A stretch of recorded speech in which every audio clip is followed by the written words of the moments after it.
I'm Mark Baer. This is the second half of my conversation with Blok. We're talking about painting, the magic of the creative process, and the madness and the joy of committing to a life of art.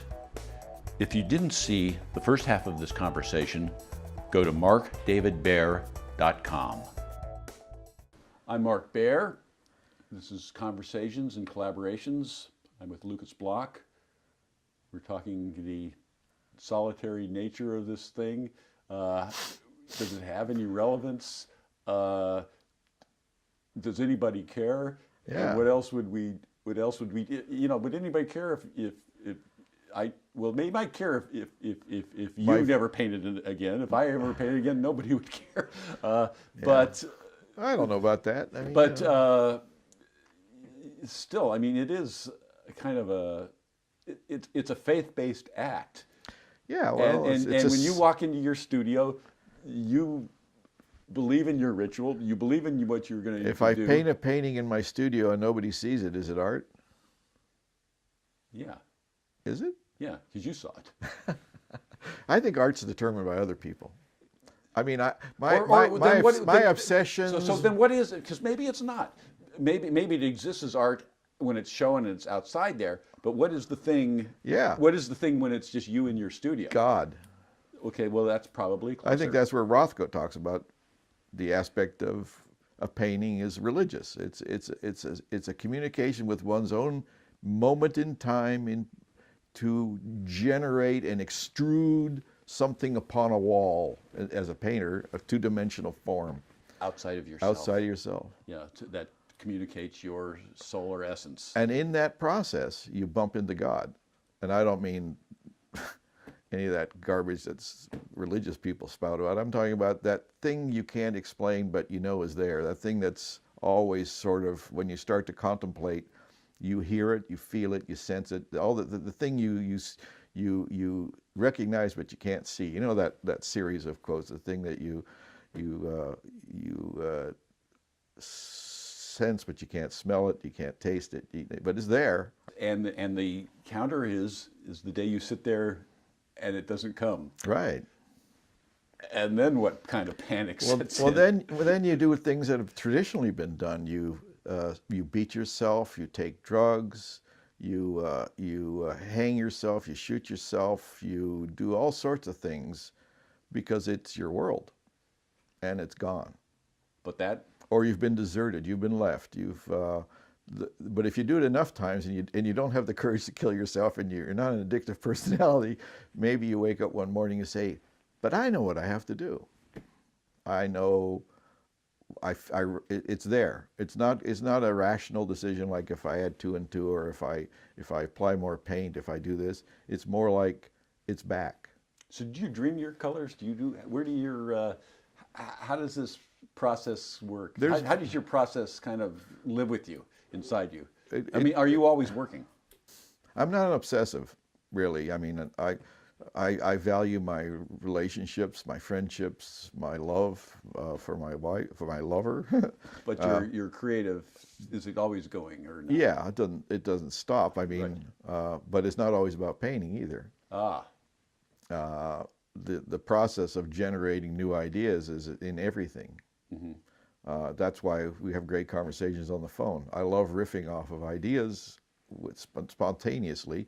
I love being in music. I love listening to poetry and being in poetry, and it feeds other parts of that process of creating that painting. Well, maybe the ability to turn it off is what keeps sanity. Maybe. Yeah. Not being. Thank God we're married. Do you imagine not being, having someone else that really doesn't want to hear about it? Well, I think it's kind of interesting how there's sort of this stereotype of the artist, which is this psychotic, obsessive loner wolf who's out there grinding away, trying to find truth in whatever they're doing. Women or men, I don't mean it to be gender specific, but that's sort of the image we have of the artist. And in reality, of course, most artists are working day in, day out, and they go through good times, bad times. They have kids, they have wives, they have husbands, they have affairs, they have all sorts of stuff. Life goes on. If art isn't involved in life, what's the point? I mean, Right. then we're dealing with insanity. Is art insanity? I don't think so. It shouldn't be. I don't think it should be. But Yeah. in the process of insanity generating an image, it may give us a unique opportunity to see something we would normally have never seen. But I don't think that necessarily means that that's what art has to be. You know, I don't think that's necessarily part of being art. I mean, it's an odd thing, you know, like Oscar Wilde said, never admire a useful thing. All art is totally useless. Yeah, totally useless. Yeah. And I've liked that. But devoting your life to an abstraction, Yeah. I guess that's very much, I guess, like the priesthood, except that this gets to be your own iconography. Yeah, right. You get to make your own Bible. That's great. Yeah, you get to, Yeah, your own sacred text, your own sacred Yeah, iconography. you get to illustrate it the way you want. And, Yeah. Yeah. No, there is certainly that aspect of it. I mean, that's unfortunately one of the negative sides of it, probably, in a way, because there is a need to communicate. I think there is a need to be relating to other minds and other beings. You know, I think there is something very important in that. Nothing is totally isolated. Everything's connected, and yeah, I still value that contradiction in terms of, to work alone allows you to delve very deeply, but if you don't have that other side, I think you lose the value of what you're creating alone. You know, there is that, it does interrelate, there is a relationship in that. I think showing your work is important, not because you're going to convince other people to think like you do, but I think you oftentimes find commonality and you find communication. Well, Communion, maybe that's the word. Just part of artist responsibility, there really isn't any faking it. I mean, you can't fake it easily, but the real thing, to really do it, to dedicate yourself to it, to put your time in, to put your hours in, to put your soul into it, to not judging it, but just to do the act with the utmost reverence, is and to share it with your friends. It's necessary for them to do good work.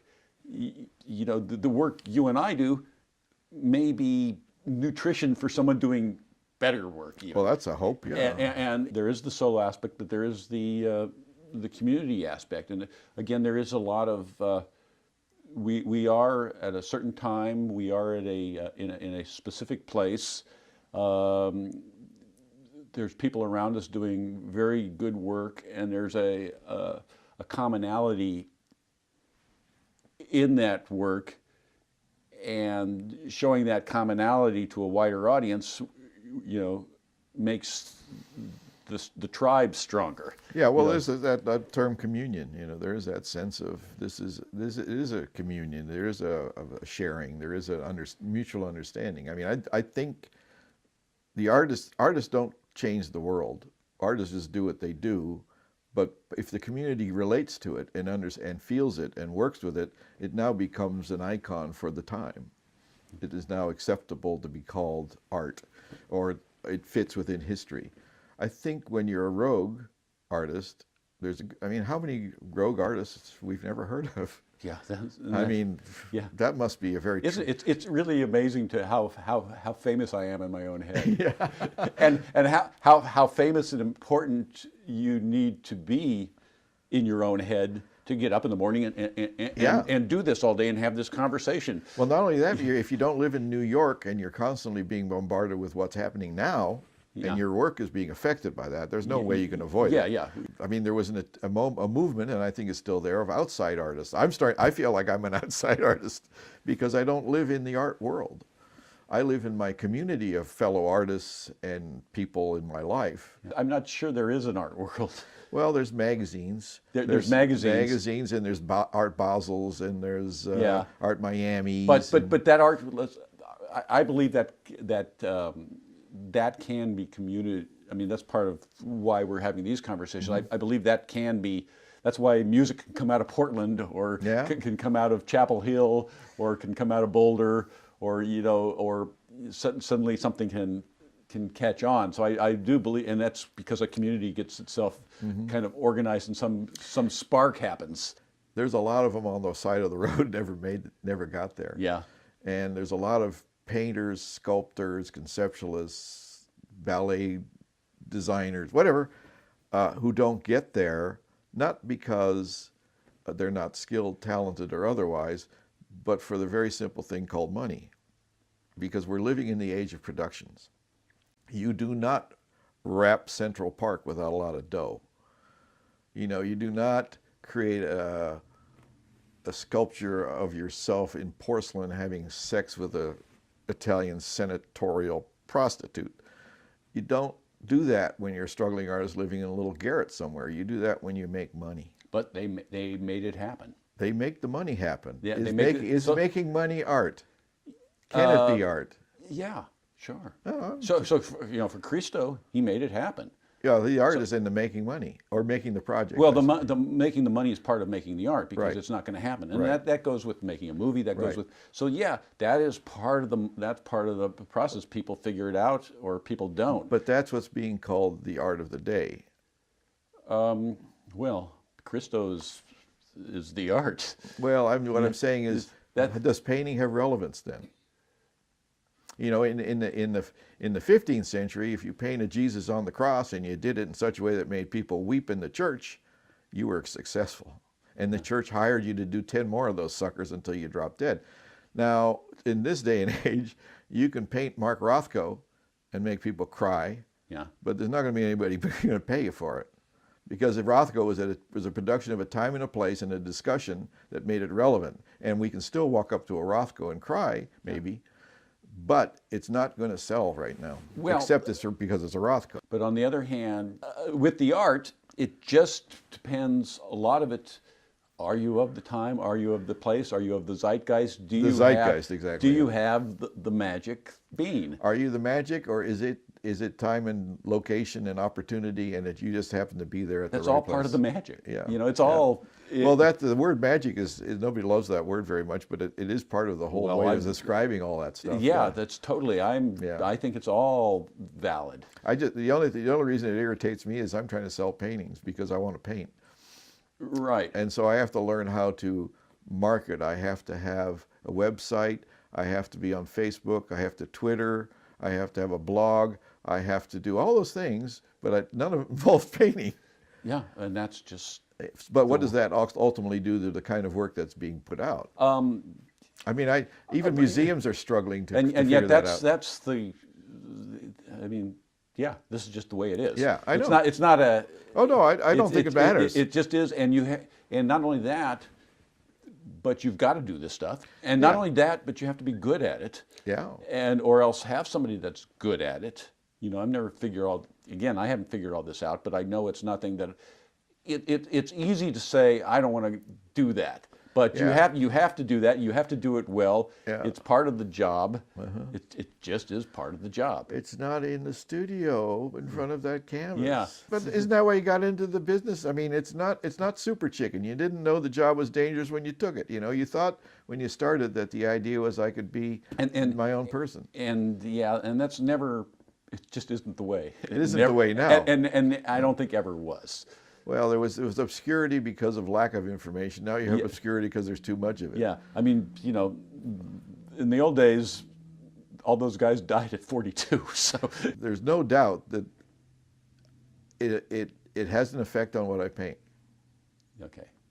I mean, it has an effect on the fact that I try to scream louder and louder and louder and louder so that I can be heard. And I think that is a perfectly valid, realistic reaction to our times. Yeah, exactly. That's what the artist should be doing. Yeah. You're doing it because someone's got to listen. Someone's got to listen. Yeah. I mean, that's the evolution.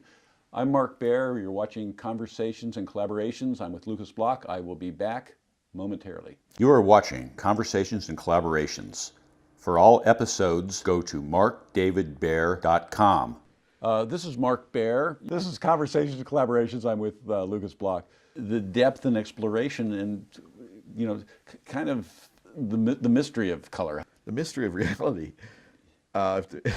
Reality. Not that I know anything about that. No, right. If there's anything that I feel that the arts are about is showing you or inspiring you to remember this is a fantastic thing you're going through. You know, and that's for people who have the time to reflect on that stuff in a way. But it also tries to generate, in that, it generates the opportunity for others to have that experience. I mean, that's what museums are for, or gallery, or, you know, the opportunity for someone to walk in from, like Matisse said, for a businessman to come home from work and enjoy a painting, as a way of connecting again to the raison d'être, you know, the reason you're here, the reason it's there, the reason it's all happening. So this is the difference between an interesting difference between Picasso and Matisse. Picasso wasn't interested in creating a luxury, and Matisse wanted to create a luxury. You know, it's a different idea. Your paintings are very luxurious. It's a luxurious thing to live with. It's a very, you know, I've lived with your work. It's very, and over time, your work becomes enveloping. If you live, you know, I've lived with big pieces of yours, and the experience is a growing experience, and it envelops you as something, as a not necessarily as an idea, but as a just pure sensation. Yeah. And that's a different, you know, creating for luxury is a whole different thing, but one should have luxury in life. It's a...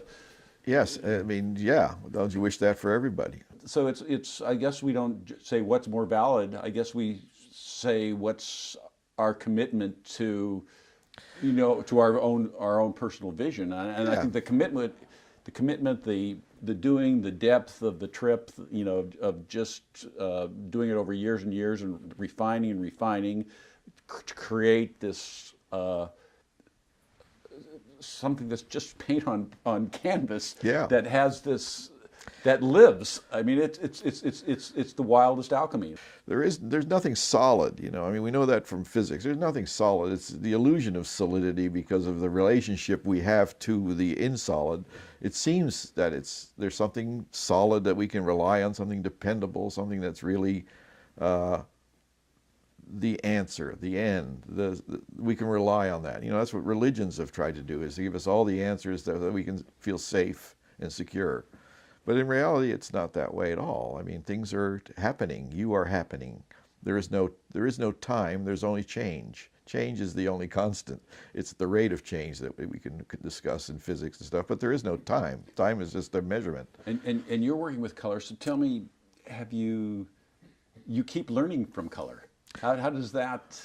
Well, I'm getting more observant about my own and more precognizant of what might happen. There's more ability to imagine what I can do in terms of the dream or the thought of what I can do. And that again, as you travel through the world, you're seeing more subtle relationships, more subtlety in color, more. I let myself feel them more. I mean, that I think is the goal, is to become more sensitized rather than more analytical. Okay, yes. Because in what I do, because it is about sensory experience. Yes. And I think music is sensory, although it can become academic and but we're living it. I mean, you know, using the music analogy and talking about art. It becomes academic, and the academic parts is when you're talking about the structuring. But at the end, that's the architecture to hold the soul. Yeah. You know, and the soul is that other thing. Yeah, and that part. One of the things we were just talking about everything is out there now with the internet and so forth, and we can see, you know, you can't see a painting on the internet. You can see an image of a painting. It's not the same thing. You know, when you have a 6-foot paint on canvas, it has a different experience. So a piece is either right or it's not right. Right. It's either, it doesn't matter what it does, but you put art in a room, you can really tell very quickly what hangs with the rest. Oh yeah. You know, and the weak, you know, the weak do not survive.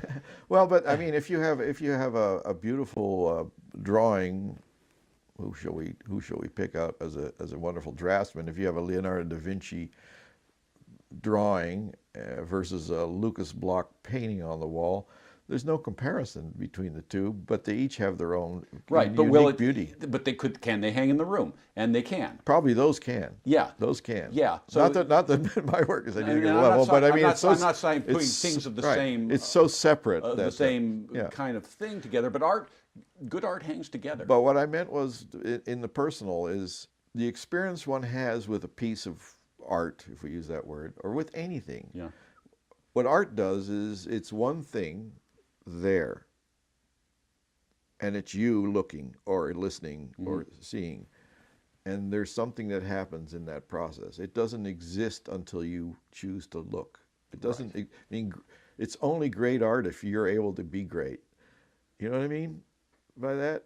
In terms of, this is you. This is you on Lucas Blok, or this is you on Leonardo da Vinci. This is you on whatever you're looking. Well, you have to bring something. You bring something to the piece. Yeah, you can't expect art to do it all. No.